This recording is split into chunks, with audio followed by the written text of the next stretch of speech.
Good morning, troops, and it is early morning, but it's starting to get a bit brighter now, so hopefully you can see. And we're just out with the dog foraging. The harvests are pretty much in now. All the corn crops, the wheat, the barley. We didn't have any oats round our way this year. The beans are in. So it's pretty much all in. And there's, I don't know whether you can see it, but there's one scabby apple left on that tree. We'll leave it there. But there's a few more on here. So we're going to pick a few. And then we're going to move on and we're going to get some hawthorn berries. And I do eat hawthorn berries as I go around, but I've never made hawthorn leather before, so I'm going to give that a go this year.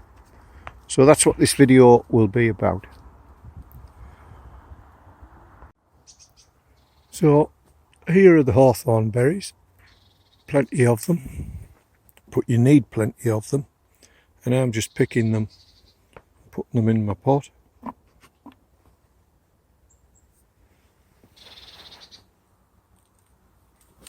So I'll just pick a few of these. I'll get the bits of stalk out later. It's better doing it with two hands because I get less leaves and stalks in that way. So I'll crack on with this. What's the dog up to? She's seen something. So I'll crack on with this then, and I'll see you back at the ranch. Right, so here we are back at home with the rucksack, and we've got one bottle of hawthorn berries, 2 bottles of hawthorn berries. So now what we're going to do is I'm just going to put them into the sink and just clean out any debris that's in there. They're full of apples as well.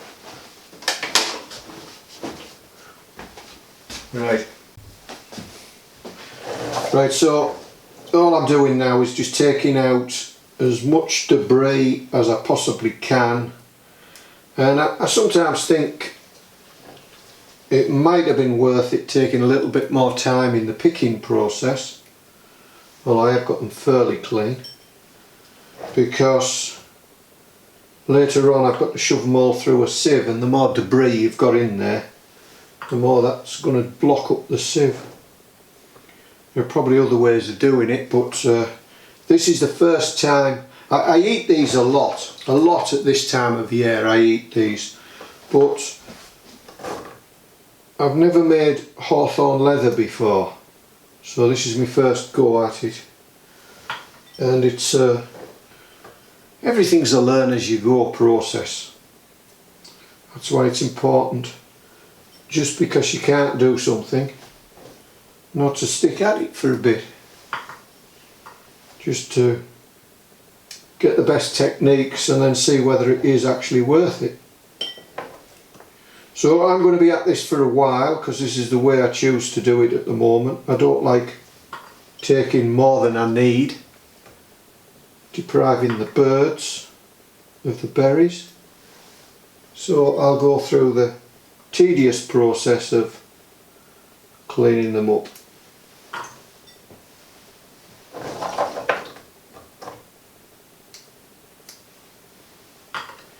And all this debris that goes in this pot, which is what our banana skins, orange peel, when we've dried the tea bags out, if I don't need them for the wormwood, then the contents of the contents,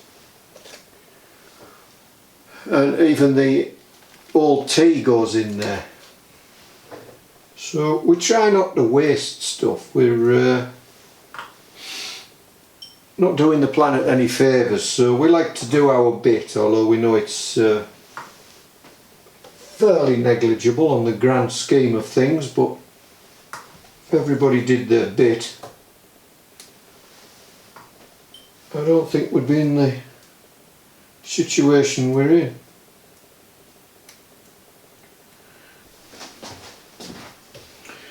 So now I've got all the hawthorn berries reasonably clean. What we got there?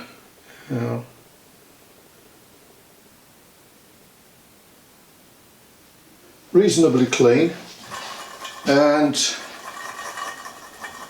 I'm just going to put a bit of hot water in, just a little bit, because we want these dry at the end of the day. But I just want to bring them to the boil just so they start off fairly sterile to get them dried out. So I'm just going to put these on the wood stove now with a glass top on so I can see what's going on, and just bring them to the boil. I'll sterilise them and soften them, and then we'll put them through the sieve.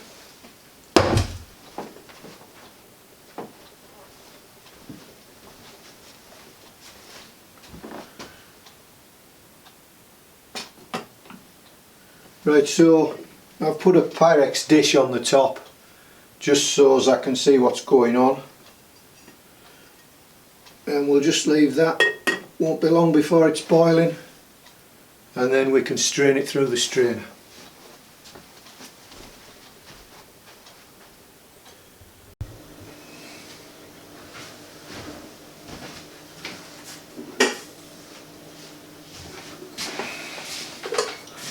Right, so I've brought these in off the wood stove, but I suspect I have boiled them for a bit too long.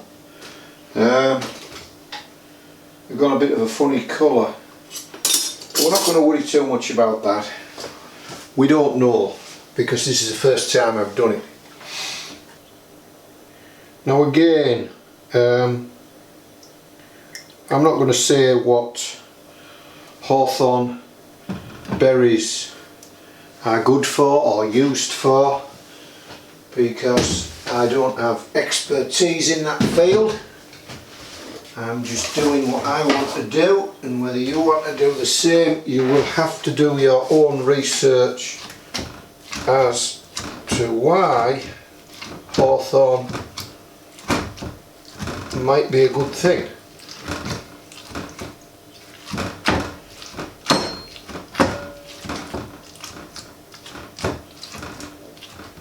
Well, certainly it's mushing them up well. It's going to take me a while, this, so I don't think you want to sit there watching the full process, but basically now I'm just crushing them into a paste so I can separate them from the quite large seeds which are inside. Which is why for a long time I eat them off the tree or the bush, but actually some of them are big enough to be called trees. But I've never made the hawthorn leather, because I thought for what you get, the effort might just not be worth it. But you know, the price of food is going up and up, isn't it? So I'll get back to you when I got this all mushed up.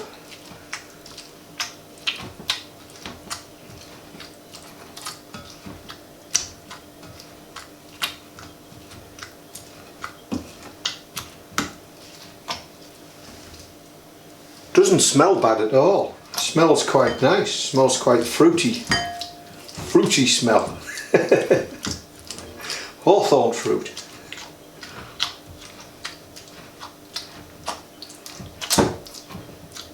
It's like mud. Thick mud.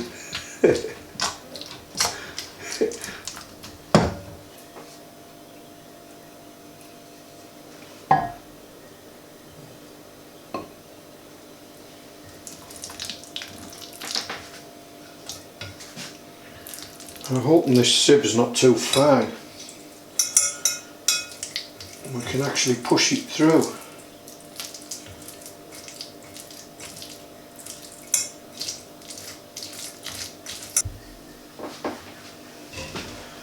Right, I've got a slightly more open mesh here, and that fits on there nicely.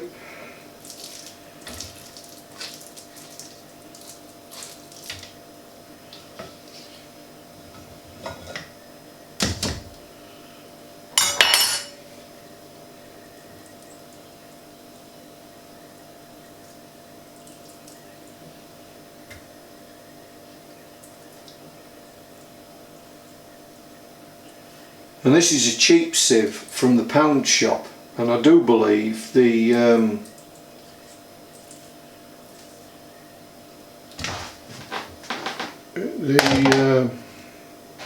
juice must be acidic because it's reacting a little bit with that mesh. But this mesh is totally stainless.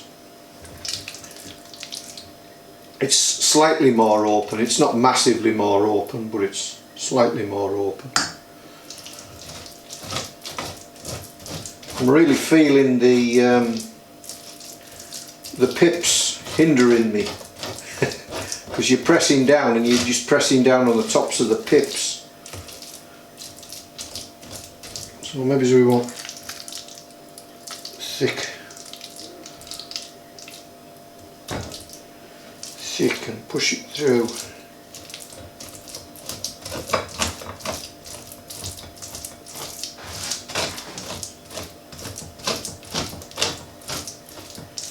It's separating the stones, I think, the pips inside. There must be another technique for doing that, I think.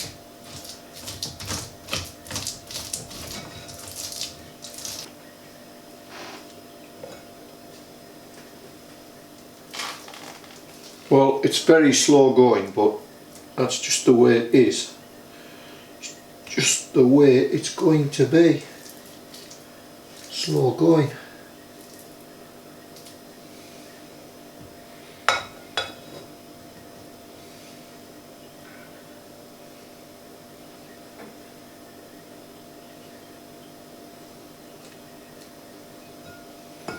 Right, well, I shall stick at this for a while longer, and I shall report back in 15 or 20 minutes, I would think.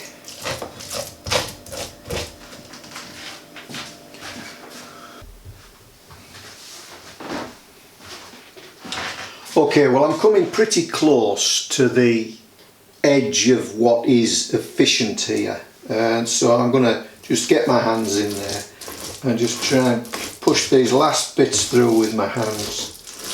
There's nothing like getting your hands in there. I've used all that liquid to soften this up a bit, so that's all gone back in. And I'm coming to the end of the time that I think this method is worth to get it through, but we have got quite a bit through, more than I expected actually. I could have done with a slightly bigger mesh size. In fact, a bigger mesh size would have probably done it. Something that just won't let the pips through. That would have done it. As long as your material's fairly clean, then I think that's the way forward. But there's nothing like getting in there and getting the job done. I think we've got more on the underside now if you take the pips out of the equation. More on the underside than what we've got on the top, so a better than 50% recovery rate. And the rest of this is, of course, is going to go on the compost heap, so not be entirely wasted. So we'll make that do, I think. It's hard to stop though. You don't want to waste all that effort. You don't want to waste any effort. You don't want your efforts to have been in vain. I know it's a learning process, and learning is not cheap. Learning is not cheap, whichever way you look at it. So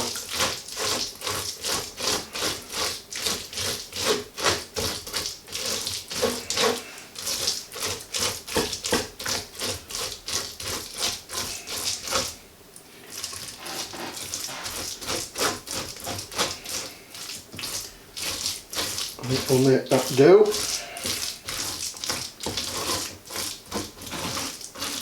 Keep saying that. Keep carrying on. Right, we will make that do.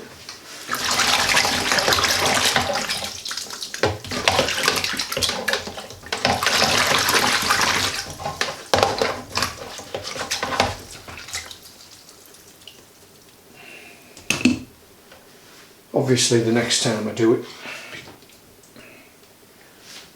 it'll be much better. Much better. I see it all. A lot of it drips though. Heck, I hate losing it like that. A lot of it drips through, but some of it just it's fairly pasty, so it just hangs on the bottom of the sieve. So you have got to scrape it off. So I'd say we've got a good bit there, and what I'm going to do, because I put that liquid back in to try and help it go through the sieve, and I have of course tasted it, and it's fairly bitter. So what I'm going to do to try and dry it up a little bit is I'm going to put a couple of tablespoons of sugar in there. Don't know whether that's the right thing to do when we're trying to make a healthy food, but until we know more. I could have done more research on the internet, but I always believe, you know, get started, do it, see what it's like, and then do more research.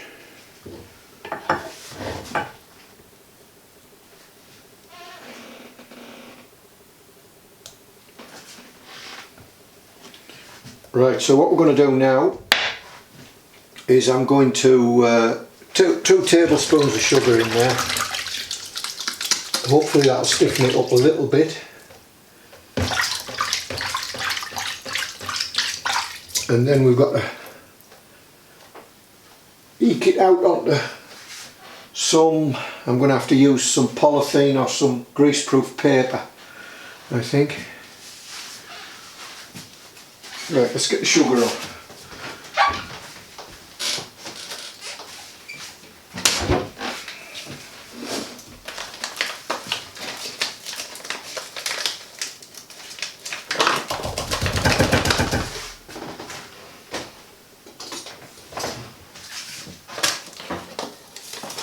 So this is to sweeten it a little bit, and also to help stiffen it up just a little bit. And I don't know whether this is the right thing to do or not, but I'm doing it. Right, so we'll mix that up. Right, so the situation is, I have quickly knocked up this box out of some scrap pallet wood, and I'm now looking for parchment, which I'm sure we have somewhere.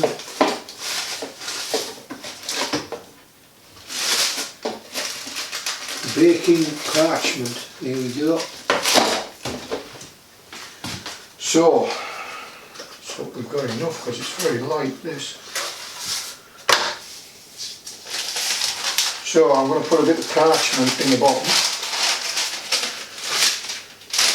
Don't think it matters which side, does it?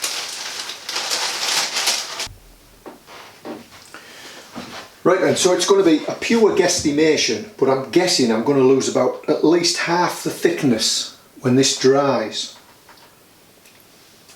So we'll just dollop it in.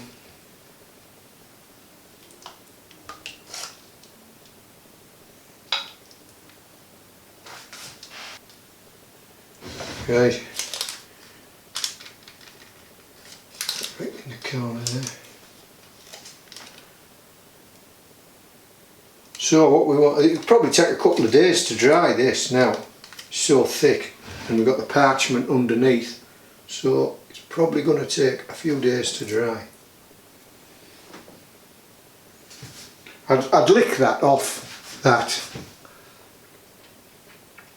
It could have done with a bit more sugar actually, but we'll see what it's like when it dries. Right, I'm not going to poke about with it anymore. I'm just going to put it next to the wood stove. Right, just quickly, we don't have one of them vibrating tables. Get it flat, level. Right, I'm going to put it by the wood stove, tidy up. I might put a piece of cloth over the top. See what it's like in a few days.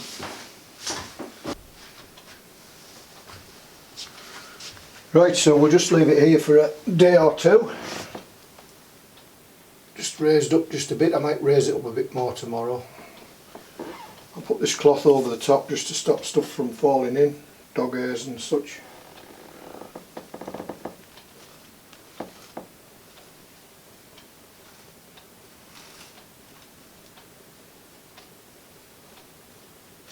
Right, that should do it. So we'll come back in a day or two, see what it's like.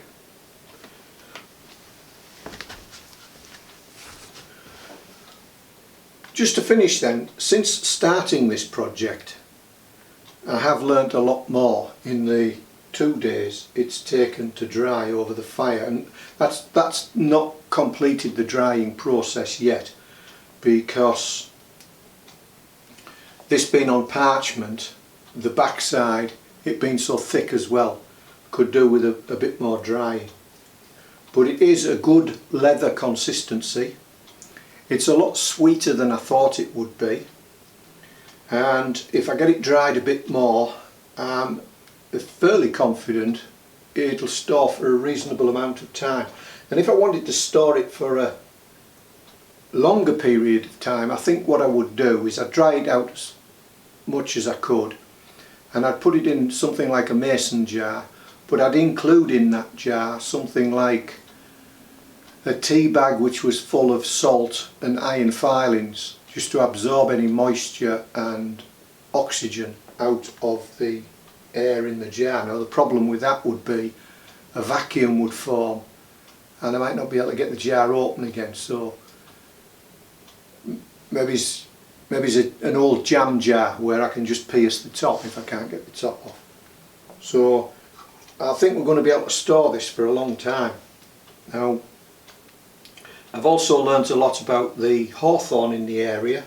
I've got 2 types, ones with slightly bigger berries than the other type, so I'll look out for that in the future. The other thing I've learnt is that the berries over time lose the pectin, and it's the pectin that makes it go leathery like this. So I've picked my berries a bit late in the year. If I'd have picked them earlier, although this is not bad, but as the berries age they lose the pectin. So it's all been a learning curve, and this has been another try it from not having done it before, and it's been even in these first stages it's been a success, and it tastes it is like beef jerky. It's just like beef jerky. Not in its taste, but in its constituency and its firmness. And I think it'll get a bit firmer as I dry the back of it as well. Anyway, absolutely fantastic. The only tedious thing was getting the meat off the berries. I was using a sieve. It would have been better if the sieve was more open in its mesh, but a better way would have been a jelly bag or something similar with a reasonably coarse weave to it, and so you can really tighten it up. So absolutely brilliant. It's too late in the year now to start going out and getting more, because the berries are 2 days older than what they were when I got them previously. So I'm really going to give it a go next year and do a lot more of it. a lot more efficiently, and it'll be quite good. Right, so absolutely brilliant. I'll catch you on the next one, which again I've got no idea what it's going to be about. When you're picking your hawthorn berries, be careful, be very careful. This plant here with the big leaves, the purple hairy stalk is giant hogweed, and it has the potential to kill you, and it can spoil your day for many years after touching it. And there is an order on this plant for, if it's on your property, you have a legal obligation to destroy it, and this plant will be destroyed because it's so dangerous. There's a sign just down, in fact I'll see if we can see it.